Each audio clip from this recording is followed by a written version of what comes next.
Dr. Lisle, I want to start with a thank you for all that you do. Life has been making more sense ever since I started listening to the podcast. My question today has to do with arrogant and cocky people. I have a brother-in-law who is mildly successful, makes decent money, but he thinks he's the most intelligent and successful person.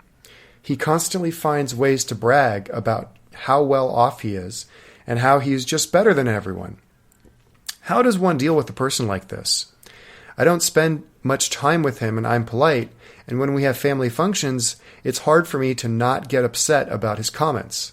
I've heard other people suggest that it could be a problem with me and that I'm being insecure about my own successes and taking it out on someone who feels that they are winning at life. I don't know how I feel about that train of thought, given that my husband and I have a more successful marriage and make more money. What can I do to improve my feelings? If it is a manifestation of any issues I may have, what can I do to improve? I can't wait to hear your opinion. Thank you. No, you don't have issues. No, this is just a disagreeable human that is also extroverted enough, loudmouth enough about it, that he is pushing his belief that he's superior in everybody's face. And this is, of course, going to make us uncomfortable. That sort of self-advertising not only indicates that they're difficult to deal with in terms of negotiations because they think they deserve more out of a deal, but it's also true that we feel them sort of pushing their PR in the village, and that maybe some people will believe it and they will somehow gain cachet by that kind of self-advertisement, and that this is increasing the competitive process in the village for who has the most cachet, and you feel like you should have more cachet. You're actually more successful, more stable, more reasonable in terms of your negotiating with other people. In other words, you're a nicer person. And now we see this sort of pushy, arrogant person pushing to the front of the line, and it's going to make us uncomfortable because he's signaling to other people that he's superior to you. And if he thinks so, then that is a potential fish trick where other people could be reading his mind and saying, well, there must be a reason he thinks that. And that starts mobilizing you to start to feel competitive with him and try to essentially reorganize people's thinking, including ours. So just by asking that question, you were sure to say, listen, my husband and I are more successful than he is. Our marriage is more successful. So he's actually not more successful. And yet this is what's coming across in these social situations, and it's uncomfortable. Yeah, it is uncomfortable. So, no, this is not your problem. This is just the fact that you're a different personality, essentially competing for social esteem in some trough of humanity where we've got a loudmouth there that is self-promoting. So I would say, no, it's not your problem. However, it's obviously a location we don't want to be in very often, and we want to minimize our exposure to him to optimize your life. So I would look at anything where he's going to be with a cost-benefit analysis and try to figure out, why on earth we're there in the first place and whether or not that's how we want to spend some hours of our life. When he's around, go to a different room and talk to somebody else. This is... I look at people like this of any ilk. Yeah, they can even be quiet and introverted, but they got that same kind of arrogance. I have no interest in giving them 3 minutes of my time. And so I see them as radioactive. Dr. Hawk calls it personality cancer. she will stage it. She'd call that guy stage 4 personality cancer. And our job is to just stay away. So yeah, nothing to be done on your standpoint. This is reasonable that you would feel threatened and irritated, and that it would activate competitive instincts, and it would be unpleasant. And so that's how it is. And so he can go, swim where he is still wanted with that attitude, and you better go find somewhere else to play. No. It's kind of like different people, different basketball games. So you go to one park, and it's okay to hand check people and to push them around and camp in the key, and it's like you go to another park and people know how to play the game properly. And it's like, you know what? I'll just go play where people know how to play by the rules rather than sandlot jungle ball rules. And I've been in that situation many times where it just wasn't worth playing at a place because people see things differently about how things ought to be played. So that's how I would look at this and just stay away from all such individuals, including this guy. Mm-hmm. That's a wonderful point too, because I really love Dr. Hawk's the staging the cancer, because it makes me think of the environment is how much of this is village dependent, i.e. the audience that the person is gathering is this a vulnerability in human psychology where any old extrovert disagreeable person can cajole them into looking at them differently, or is this going to take a certain level of IQ or certain type of personality of the audience to essentially recognize that and also be annoyed with it? Yeah, in other words, this is a swirling cauldron of free market dynamics with respect to esteem seeking, and so all kinds of sales jobs and techniques are going to work. I think we have one of the most extraordinary examples of this in American politics that you've ever seen in politics, which is that I can't. When I think of the contrast between Donald Trump and Jeb Bush, it would be very hard to have seen two people that their ways of doing politics could be so different. Mitt Romney was far more argumentative and tougher than Jeb Bush. Jeb Bush is, a very stable, low key, really sort of an ordinary bureaucratic, pretty decent sort of a guy. That's what he seemed like to me. And Donald Trump is the ultimate of self-promotion. We've never had a presidential level candidate in the United States that had that personality. Amazing, just complete stark contrast. And I think that of the people who have a lot of agreement with Trump and like him, they get a big kick out of that personality. People that don't like him and disagree with him are just appalled at his style, in the same way that this lady is just very disturbed by her sort of bombastic brother-in-law. And so you can see the political left, for example, feels like Trump is very unfair and they're really upset, and he's somehow not playing by the right rules, and he's not there's no decorum, etc. In other words, he's just playing it differently. He's in the park league where it's okay to hand check, camp in the key, and push. And that's just how it is. And of course, the truth is that in politics, it is a free-for-all. It's a total free-for-all. And so who the heck knows what the best strategy is? Probably any major political analyst that was looking at the candidate situation in 2016, probably there is not one in the United States, a learned political analyst, that would have said that personality and personality style is going to win. That I don't think anybody would have thought that was possible.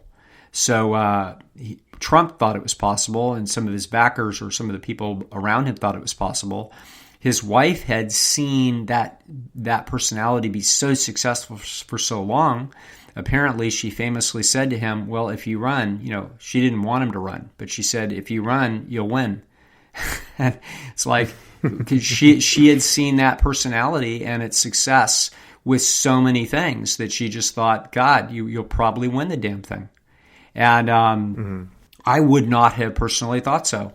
I would have thought that personality would have rubbed so many people so wrong so often that there's no way impossible that could have been successful. So the truth is that life and politics is a swirling cauldron of free-for-all. And for my money and the time of my life, the whole thing is find people, Dr. Hawk has a way of saying this. Think of yourself as essentially a fixed quantity. You can't transform your personality. You think of yourself as the kind of a plant you are, and what kind of life you have is where that potted plant, is set. So go find the location in the house or the office, or wherever it is, essentially the environment, the social ecology potentials of your life. Go find the place and walk that potted plant over there and set it where it's got the right amount of light and the right amount of water, and and the right environment around it, where there aren't a bunch of people smoking, and just settle right in and enjoy your existence, rather than trying to transform the environment around you, or change the people around you or their opinions of anything. Forget it. Just put yourself in the best possible circumstances in terms of your social ecology, and let the rest of the world go wherever it's going. That's wonderful. Thank you. And a virtual thank you for Dr. Hawk for that insight as well. Yes, this leads directly into our next. It leads leads right into our next question, which is about the epidemic, the supposed epidemic of anxiety today. So this is directed for Dr. Lisle and Dr. Hawk, but since you're only here, Dr. Lisle, we'll just take your answer. Dear doctors, I would like to understand this epidemic of anxiety that is happening these days. What is happening? I have 5 children, 2 of which are stepchildren. They're all thriving, successful, socially contributing adults ranging from 20 to 37. 2 of them are doctors. 4 of our children and 1 daughter-in-law are all suffering from high levels of anxiety. 2 of them are even taking medication for it. I have taken medication for several years now, and I see it in... No, I'm sorry. I have taught meditation for several years now, and I see it in the classrooms with children, even as young as kindergarten, saying that they can't turn their brains off, and they are always thinking of the possible outcomes, often worst-case scenarios of every situation. They suffer with being able to fall asleep, have trouble letting go, and just plain old relaxing. Their anxieties are different among them. The girls seem to get anxious about general life situations, and the boys are more anxious about every ache and pain in their bodies being some sign of a horrible disease. I'm so confused as to what's going on in this world that so many people have anxiety and how, as a parent, I can help them. I've tried to introduce various meditation techniques and believed it's helped a little bit, but who listens to their mom anyway? In any input into what might be the cause of this and how they can get rid of it without medication. I love your show so much. I'm going back to school at 57 to get a degree in psychology.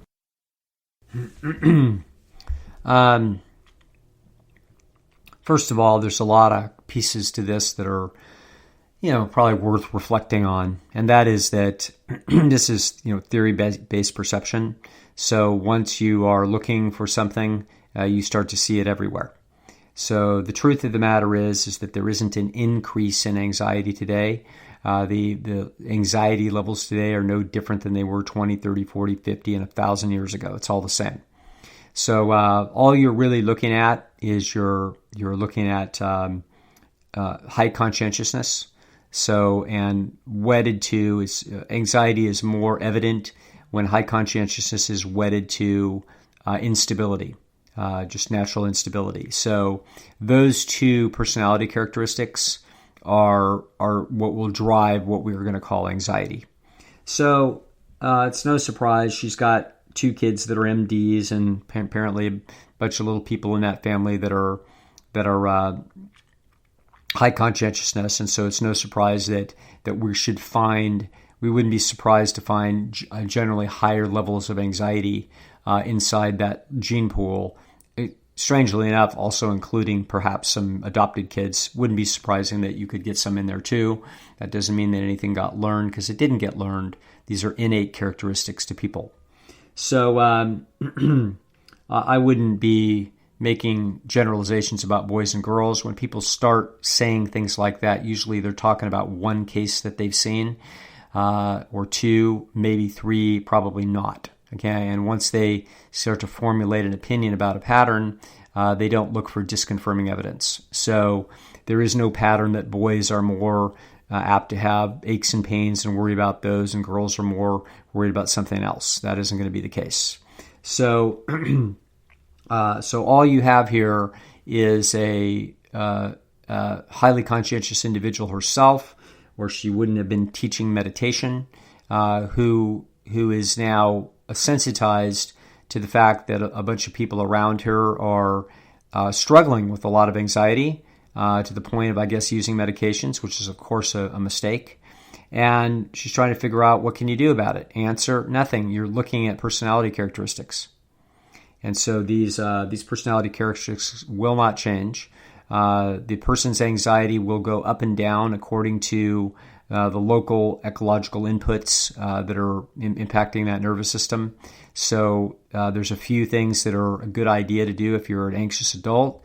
Exercise and save money. Okay, those are two things that can knock down the anxious person's just general level of agitation. And it turns out a lot of them already do that. So after that, I love how simple the advice is, Dr. Lisle. It's like, it doesn't have to be so complicated. No, it's exercise, save money, try to do a meditation class and see if your nervous system bites on it. And if that won't fly, you're out of luck. One of the things, a strange concept for some people to consider, not most people, but it certainly is true for a lot of highly anxious people, particularly if they're very bright and they have a lot of options with respect to their work. And that is, try to be underemployed. Okay? Don't try to get the highest job or the highest paying job or the most responsible job that requires the most level of responsibility. In fact, try to be the best fish in the aquarium. So, and if you in these situations, this can reduce your anxiety because you know that you are more valuable. In other words, what you want to be is underpaid. If a highly anxious person is underpaid, their nervous system is still subject to running computations on their situation with respect to their environment. So if you imagine the following, what's happening with a highly anxious person, a highly conscientious / anxious person, is that they are imagining the worst case scenario. But their imaginations of the worst case scenario are not an all or nothing thing. It's on a continuum. And it's based on the evidence that is coming into the system. So, if they're a 90th percentile employee and there's a 10% layoff, they're anxious enough to believe that they may get the axe. Okay, so that's while there's a low conscientious person that's at the 12th percentile that isn't even sweating it. Okay, so these are the individual. Yeah, this is just how it is. Okay, now, but the thing is if you yourself are some 95th percentile, very anxious, highly conscientious individual, then it's a good idea to be fancier than your job title or your income. In other words, knowing that the other people on the other side of the table know that they're getting quite a deal by having you be there. You may be essentially have a steady stream of cues from that environment, from your boss and the organization, that it's like, wow, we're sure lucky to have you. We're sure lucky to have you. That's the kind of feedback that you want to see, where oh boy, am I secure. So that's one way to look at the problem. Most people don't need to ever consider such a thing. But some people, depending upon who they are, if there's enough natural instability and enough high conscientiousness that they're living under a lot of internal tension about how it could all go wrong and they could lose their position and that it's all going to be a disaster, that's a good time to get underemployed. So if you could be the head of the ophthalmology surgery department, don't take it. Don't go for it. This is how you beat your genes. Just be a run-of-the-mill ophthalmologist in the department. Don't look to be the chief, even though everybody says, oh, but your work is so good and you're so well organized and you work so hard and you put in more hours than everybody else. You should be chief. Okay, when the head of the hospital comes and says, you should be chief. You're the most decorated, hardest working, best record, et cetera. We want you to be chief. Don't do it. Okay? That's how you beat your genes right there. Don't bite for too much of the sandwich. Just back off. So that's another little aspect to think about when it comes to managing your life. There is, one way to get super anxious is to get lucky, to get overpaid, and essentially over-rewarded. That's a great way to, stay up late in the middle of the night, night after night, thinking about how on earth you're going to keep that position. Another way to do it is to be underemployed, at which point, wow, what a position of power. Okay, like in 2 seconds, I could replace this job because I'm underemployed. So obviously, most people, the right move is to be right in the middle at an appropriate cost-benefit analysis. But if you happen to be, on this neurotic side of the curve, give yourself a break, see what it feels like to be more in a position of power. That might help you. And Dr. Lisle, would you suspect a similar thing can be done as far as romantic relationships go? If someone just is a naturally anxious person with regards to romance? Yes, I do. In other words, for people that are naturally anxious, probably not a bad idea to be headed for somewhere where you feel like where the other person is giving you a lot of signals that they feel like they're over rewarded. Okay, that's good. See, so a lot of people that are very sensitive about this and worst case scenario mongers, etc. Sometimes their best situation is to be in a situation where the other person is very into them, where it feels like maybe the other person is getting, quote, the better end of the deal. As long as you're into it, if you are that personality, better to be under-rewarded than over-rewarded. And I've actually seen that be helpful for people with those personalities in my own practice and in my own life. It can settle down the anxiety and make an anxious person feel considerably more secure and happier. Wonderful, wonderful. All right. Well, our next question. Well, you know what? I have a question about this that I'm kind of rolling around in my head. So let me kind of wind out and see if it makes any sense. My thinking was, if someone's extremely anxious, to the extent that it might have to do with that they are not being as competitive as they could be, and they just need to do some hard work. To what extent would you recommend that, hey, they got to get to the fundamentals and really get to work and really improve their position? Oh, yeah, that's a little bit different. So that's normally you have achievement motivation that is driving people to do that anyway. So that's not normally highly anxious, conscientious people are not in the situation that you're talking about. However, there could be people that could be ego trapped and are procrastinating and are also sufficiently anxious that they are and they haven't have enough of an ego trap dynamic that's taking place. That is what they need to do. And so what they do need to do is they need to break a problem into fundamentals, start to do the steps, and look for what happens to their self-esteem as a result of making diligent efforts. And that will reduce your anxiety, because the anxiety can spin in some individuals as they are essentially ego trapped and essentially frozen up. And as a result of that anxiety can just sit there for a period of time at a very high state where they're effectively paralyzed. So, of course, if that's the situation, then we want to, the solution to that situation is always the solution to the ego trap.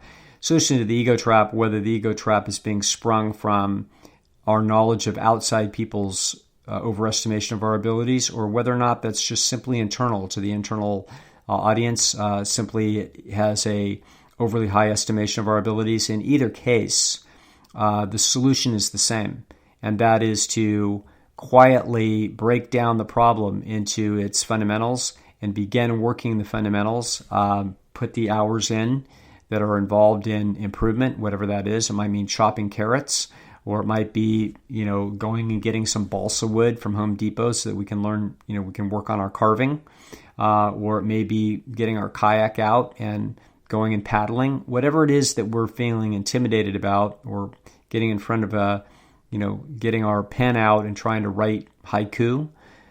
Whatever it is, it's the effort that you put in that is diligent, that there's nothing like a couple hours of diligent effort for the internal audience to observe that we're actually trying as best we can.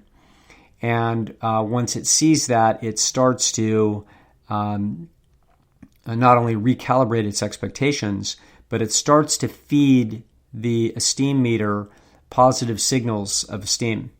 Not glorious and not loud, but quietly saying, well done, good job. I see that you're working hard and you're doing the best you can.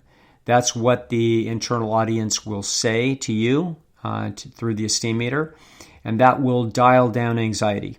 Okay, so because the expectations are being appropriately modified as the internal audience watches your progress or lack thereof, it gets a sense of where you are in the learning curve or the achievement curve with respect to whatever it is that you're working on. And everything settles down if a person's been frozen over into an ego trap dynamic. That is one, but that's a different problem than I think the one that we were originally talking about, which is just general anxiety. General anxiety does not always in any way trace its footsteps back to the ego trap. Most of the anxiety that anybody's dealing with the type of problems that our questioner is asking, this is absolutely sheer 100% personality. It's never changing. Okay, and so that anxiety is dynamic. It's dynamic in the sense that it will change from minute to minute and hour to hour depending upon the ecological challenges that the person's dealing with. But the general level of anxiety that the individual is going to have over this lifetime will be unbelievably stable. So if you're an anxious neurotic net case, you're going to be an anxious neurotic net case from your first birthday to your 99th. It's just how it is. Okay? That makes a lot more sense. Yeah, so that's how that works. I got my wires crossed a little bit as far as being really specific to one particular issue because where that was stemming from is here at the Fasting Escape. Like people will come in and they're usually very anxious about their health, in particular weight and how they look. And then a few weeks in, when they've lost a little bit of weight and they kind of already are feeling comfortable where they are, I can just watch their anxiety reduce. And maybe it's because it's a more relaxing environment or whatever it is, but that little chip calms down a little bit. They're still kind of anxious in general, but that part calms down. So. Yeah, let's look at this. So let's see what's taking place there because that's interesting. I've seen that very many times watching this process. That the person comes in often very upset and really twisted up and desperate over a very common thing for people to come in with fasting, even though, as you know, we're not advertising and trying to sell the concept of water fasting to lose weight. That is not the primary thing. However, it doesn't matter. As much as we try to keep people focused on general health, it doesn't matter. They're crawling through the door, are very upset about their weight and they desperately want to lose weight. And obviously, as you know, we're not going to fast people unless it's appropriate. But if it is appropriate and weight loss is the number one, thing that's actually on their mind, and general health is second, certainly fasting them makes sense. And that we're going to then find out, they will discover that they're not a freak of nature, that they're not violating the laws of thermodynamics, and the fact that they've been trying to lose weight really hard for the last 3 months, 6 months, 9 years, or whatever the hell it is. Bottom line is, sure enough, when they start water fasting under supervision, they start losing weight. And they find out that they can tolerate it, as you know, Nathan. And it turns out that they might go 6 days or 16 days or whatever it is, and by God, there's a significant change in their body morphology. And when that happens, what's happening is that it's increasing their perceived self-efficacy. So their confidence starts to surge because they can see, okay, I'm not locked in by nature to some social psychological hell where I can never lose this weight. They see that, oh my God, it is in fact possible. That is a very positive thing that happens as a result of water fasting. However, you could still see some anxiety about, well, gee, I wonder if I'm going to gain it back, or I'm not sure I can do this, all those kinds of things. But having a big victory and seeing that their body is in fact not a fat storage machine that will fail them just at the twitch of a Cheeto, that this actually helps them know that, okay, that my body is subject to natural law, just like I've been hearing from the people who are educating us around these issues. And so what you're watching is the anxiety is dropping because the perceived self-efficacy of being able to manage the problem is increasing. No question. So that particularly if you have a highly anxious personality walking in with the issue, then they can be bouncing off the walls until we see some success. They see success, and now the anxiety can drop quite a bit. But I would argue that if they're pretty bouncy when they come in, they're probably not naturally very calm to begin with. They're probably naturally pretty conscientious and got some instability in there, or we wouldn't be seeing any of that at the start. It's interesting. My engineering brain is always trying to calculate at what stage will their anxiety drop, and it seems to be about 10 to 20% of the body weight drop. So I don't know if there's anything significant there, but maybe it's because that's when someone can tell that they lost weight. That's fascinating that you say that, because I have no doubt that it's probably the just noticeable significant difference. Okay? There's a point at which they realize, no, I'm definitely different. And I'm definitely have now moved to a different level of attractiveness, and this is definitely working. So, 2 days and losing 4 or 5 pounds of water weight isn't going to be a great victory. But 10 days when they've lost 17 pounds, it's like, wow, there is a big difference in my morphology. And so the confidence then appropriately has risen a great deal. And so a lot of the anxiety has dropped. So you can think of this as anxiety and confidence are very often essentially opponent processes. They're literally, think of someone who's very confident, you're thinking that, okay, their anxiety is very low, okay?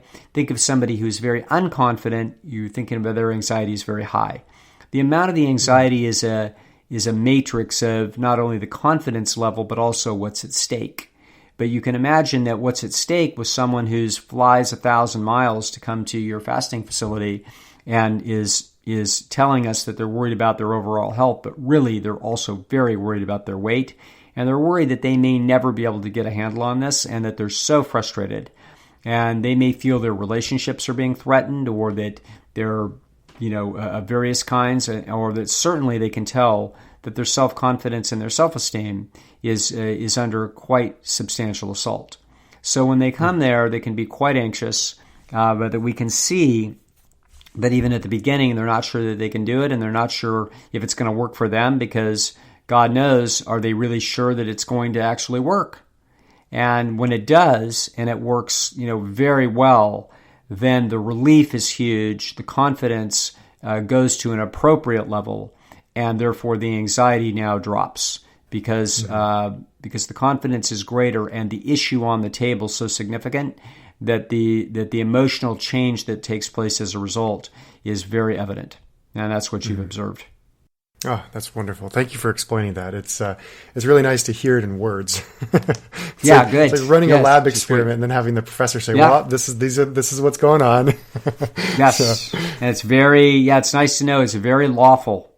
Okay, because the machinery of the mind, the computations, and therefore the motivation and emotional processes are lawful, and so these are the laws that they work by. The more confident you are, the less anxiety you have. The more important the issue is, you can imagine that if the issue is life and death and your confidence is 98%, it's still, you've got some serious anxiety. Okay? That's like, you know what? I'm pretty sure we're fine, but it's still 2% that we're gonna buy the farm. So we would expect anxiety to be pretty high, even out of 98 out of 100, if our life's on the line. But if our confidence goes to 90% that we can get a weight problem under control, that is, and it started at 20% and now it's at 90%, or it started at 20% and now it's 60%. The surge of relief behind that increased confidence can be huge in terms of reducing anxiety. Now, I remember seeing this a lot at True North when I was working there, but I see it a lot more here because of one invention that was there now that wasn't there when I was at True North, which is FaceTime. So people will call the people in their life, their family members or friends, and the people will remark, oh my God, you look so much different. It's like somebody who hasn't watched the process. Everyone's sitting, doing fasting together, so they can't really see their own transformation, but their friends and family do.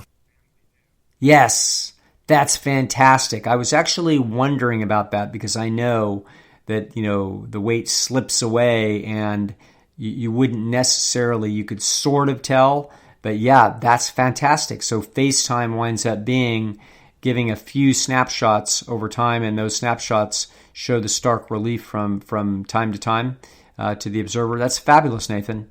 It's almost, it almost suggests that it's not a bad idea, wouldn't be the worst idea for people to take pictures of them daily.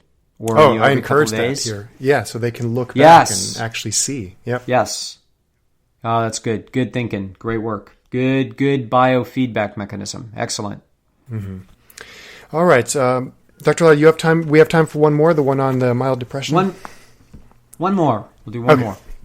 Okay, so our next question actually is now, it's in the same continuum, but now we're going a little bit in the other direction, which is about depression. Dear Dr. Lisle, if mild depression is an uncomfortable feeling that prompts us to evaluate our behavior in some cases, which would be a positive move to make if we need to make adjustments, how would a more serious form, including suicide, be evolutionary beneficial? Is this a helpful response gone awry due to more than tolerable social conditions? And do you think we have more depression today than in previous decades, centuries, or civilizations? No, I don't think there's any more depression today. The evidence would indicate that it's probably less. People are happier now than they were 50 years ago in the United States. People might say, really? Nobody I know. But the truth is that you have to look at huge, sort of base rate data. You have to do big data analysis, and there's people in wealthier societies are happier than people in poor societies. I don't care how much they smiled at you when you were in Machu Picchu. The truth is they were smiling at you, hoping that you'd throw them a quarter. Okay, so the poorer people are surprisingly not as miserable as you'd think, but there's a reason why that's true, which is because they're actually competing with each other for sexual resources, and it doesn't take a lot of resources to do that. So as long as you can survive, the next problem in biology is reproduce. And if everybody's on a similarly meager playing field, then it's okay. Not too bad. Okay. Whereas, so we know that if we were in their circumstances in our society, it would completely rule you out of all kinds of social processes. If you're a male, you're just completely out of it in the mating arena. You've got to have some kind of resources. And if you're a female, you can't even feed your children at that level, essentially. So, but when we transpose our thinking and observe people in other societies that have so much less, we are thinking that this is a horrible situation when in fact it is not. It's no more horrible than you going out with a group of people and camping with very little other than enough food to get by. And you're looking at the stars, and you stay out of the rain, and you tell stories around the campfire, and then you try to get laid. Okay, well, that's what they're doing. So it's really not that much different. Now, however, it turns out that more material wealth makes people more secure, less anxious, happier, and gives them more options to actualize all the potentials that sit inside their nervous system for enjoying their life. So, wealthier is better. People, and therefore we are also better off today than we were 50 years or 100 years ago in the United States, and the average net happiness of the average individual in the United States is higher than it's ever been. So that's how that works, and that's true around the world as incomes and security rises. So we are not less happy, but now the question is about as the person said, well, mildly discomfort is a signal of a problem with the person's relationship to environment. Well, so is an acute one. Okay, so at what point does this become a quote dysfunctional signal? And my answer would be, I don't think it does. So if you're a little bit depressed, it's signaling that you had a mild disappointment, that you thought you were going to get X and it turned out you got Y instead, and Y is less than X, and you're not very happy about it. And, you just got a poor, where you got an average report on your abilities in your job for your annual review, and you were expecting above average, and you're kind of unhappy about it. Okay. The next level would be your girlfriend just found somebody else and they're falling in love with them, and they're so sorry, but she's going to leave you, and you're planning on marrying her. Well, that's worse. Okay? So we're a hell of a lot less happy, i.e. much more depressed about that than we were about a moderately poor job review. Okay? So, all right, let's keep watching that. Now, let's talk about, something else that could be worse. Got a diagnosis of cancer, and it looks pretty dicey. They think they may be able to fix it, but they're not so sure that they can. And you're 43, and you got a couple of kids, and now what? Pretty disturbing. A lot of anxiety and some dark thoughts. Okay? So where does it magically become dysfunctional? Well, in the third case, the concern and even depression is driving you to analyze every cost-benefit carefully, the major issues in your life that you may need to reorganize in terms of priorities. And so the entire experience, as unpleasant as it is part and parcel of a major analysis of all your assets and your liabilities and your responsibilities as you think through what's in your best interest, and then try to figure out what on earth you're going to do with a hand that is very depressing to look at. Now, so now let's go one step further. Let's go to someone who's so depressed and distraught that they're contemplating suicide. Okay. Two things should come to mind. Well, first of all, let's try to think about, I'm sure I've talked about this earlier in probably podcast 64, God knows where it is. But suicide is an adaptive mechanism. This is a genetically built-in system. And one might say, how could this possibly be? And the reason is that you are designed by nature to survive and reproduce in order to increase the likelihood of what's called gene survival. That is your biological purpose, and that is your programming. That means that you happen to be very concerned about your genes that are located inside of other bodies. So, for example, that's why you care about your children so much if you have children, because your children are the vehicles by which your genes are going to get into the next generation. And so it's also going to be true that your life is a member of a gene team. It's, even though you are a unique individual point of consciousness that will never be repeated, that you are living your own life, and much of that life is a solo internal experience. The truth is that mathematically and biologically, you're kind of a member of a team. And your objective is to optimize the team, even though you don't quite see it that way necessarily and you can't quite grasp it. That is, in fact, what's taking place. That's why you're more likely, all things being equal, to loan $5,000 to your brother than your best friend. Okay? Now, you might say, I'm not so sure. It depends on your brother. Yeah, it does. In other words, but all things being equal, I said. All things equal, likely to get paid back. All things being equal, that it was going to be used wisely. All things being equal, etc. All things being equal, that their brother's just as a stand-up guy as your best friend, but he's your brother, so he's going to stand up even faster for you than your best friend would. Why? Hamiltonian genetic dynamics. This is just straight selfish gene. So what suicide is suicidal ideation is going to be related to thinking through whether or not your gene team is better off without you. And so people will have a lot of suicidal thoughts when they are picking up cues and calculating from the environment that their gene team may be better off without them. And so, and it could be the case, folks. In other words, that might be true.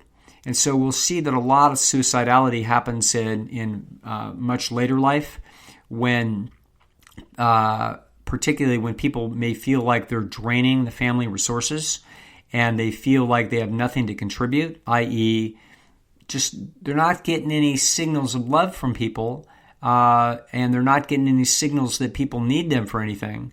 And they may be in pain and they don't have any resources, and it's requiring money for their daughter, their adult daughter, to take care of them and to get help for them. And that takes money out of their grandchildren's mouth and educations and futures and everything else. So that you can see under those circumstances, which are heartbreaking to contemplate, that such a person might be thinking, that a circuit could say, hey, are we more trouble to our gene team than we are benefit? And it runs a cost-benefit analysis, just like it does with all other behavior. Okay? And if that cost-benefit analysis comes up and says, you know what? I think we're more cost than we are benefit, then you could expect that suicidal ideation could become profound. Then what we tend to see is something else. We will tend to see that those individuals will then run a lot of times trial balloons. So they may make an attempt or make a lot of noises. They may cut themselves so that other people can see it, even though they may hide it in the modern environment, but they couldn't have hidden it in the Stone Age. But they may do things that signal to their environment that they're in real trouble, and that they then see what the market response is. Now, if the market response is to throw a blanket of love around them in ways that convince them that they're extremely valuable, then we're likely to have that be a transient process. But what if they don't? Okay, so what if we essentially threatened suicide? What if we held a suicide party and nobody came? What if nobody cared? Okay, well, don't think that isn't going to impact the analytics. So when people are, either isolated, there's no gene team for them to contribute to, we have no way of getting esteem signals from other people, or they feel like they're a drain on their gene pool. These are all things that swirl around and will increase the likelihood of suicide. I've been directly associated with 2 suicides in my career. In both of those cases, both pretty shocking, both of those cases, the individuals definitely believed that they were drains on their gene pool. It's very clear that that's what they were thinking. And there's been other serious attempts that I've been aware of. In those cases, people generally are feeling like they just don't see how they can. That's a major theme that you will see. This was first brought to my attention in the work of David Buss, who I don't know if he did this directly or he was reporting on it. I can't remember. But he basically said, listen, suicidal ideation doesn't come from nowhere. There's clearly a reason for it. And I think that if we look down through it, we're going to see an evolutionary logic to it. Now, that doesn't mean that it's not often a horrible mistake.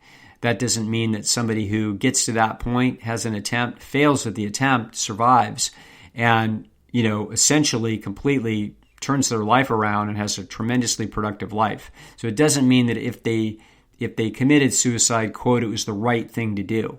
But what I'm saying is that the only reason why that's in there is because, believe it or not, it might be the right thing to do for the best interest of their genes.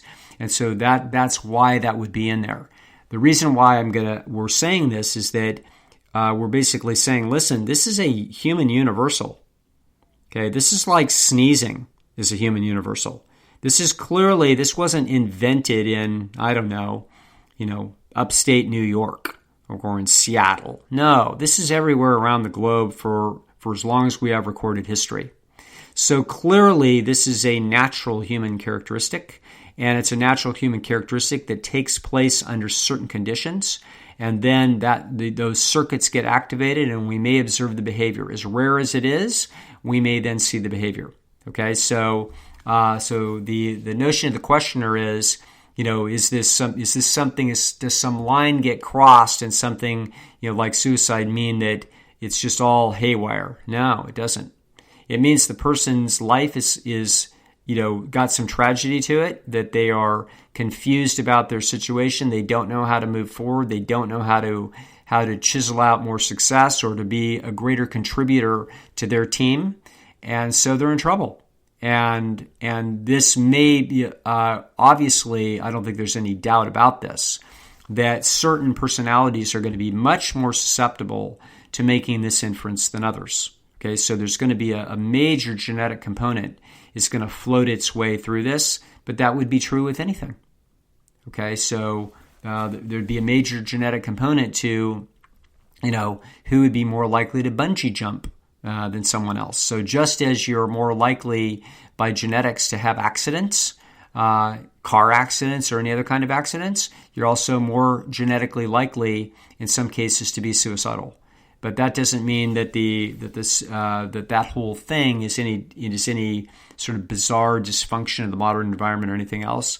These are ancient circuits that are designed to go off under certain conditions and will more likely go off under certain individuals under those conditions than others. But it's all part and parcel of the same general process of depression, which is that we're getting a lot of negative feedback from our environment about our struggles to compete and to contribute.